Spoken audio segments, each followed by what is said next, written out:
দেখে মন ভরে না নবীর রওজা শরীফ, দেখে মন ভরে না দিদার দাও গো শাহে মদিনা, দিদার দাও গো শাহে মদিনা। আসসালামু আলাইকুম রহমতুল্লাহ। প্রিয় বন্ধুগণ, আজকে আমরা চলে আসলাম সন্দ্বীপের একটি পরিচিত জায়গা ইসলাম সাহেবের খামার, যেটাকে ইসলাম সাহেবের খামার এই নামেই চিনে সকলেই, যার নাম আসলে বেবি গার্ডেন্স। এই বেবি গার্ডেন্স আজকের আয়োজন ছিল মিট আপ ও সাহারি নাইট। আজকে এই আয়োজনটি সঙ্গীত ও সংস্কৃতি প্রেমীদের নিয়ে হয়েছে। এখানে আয়োজকদের মধ্যে ছিলেন দিকফেল শিল্পী গোষ্ঠী। তা আমরা তাদের কর্ণধার থেকে কিছু শুনে আসি। দেখুন। আসসালামু আলাইকুম।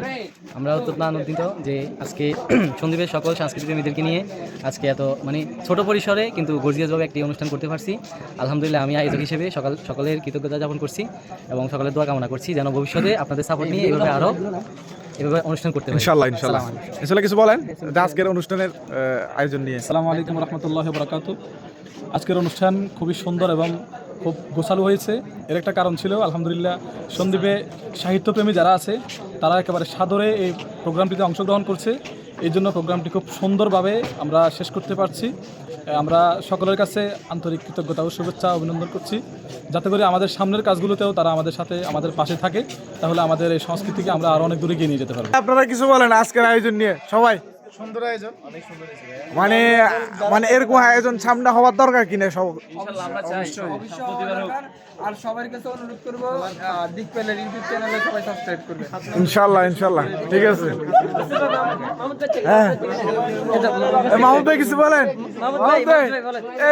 একটা শব্দ ওখানে বলে দিছি, এখন আর বলার কিছু নাই। খুব সুন্দর আয়োজন হয়েছে, মাশাআল্লাহ। ধন্যবাদ দিকপালকে। ঠিক আছে ভাই, কি করেছেন? ভাই খানা খাইতেছি। ও আচ্ছা, মাশাআল্লাহ। ও সেহরি, মাশাআল্লাহ। তোমরা তো অনেক ভালো। আপনারা দেখতে পাচ্ছেন এখন খানার পর্ব চলে। আসলে 11:30 থেকে বা 11টা থেকে এই অনুষ্ঠানটি শুরু হয়েছে।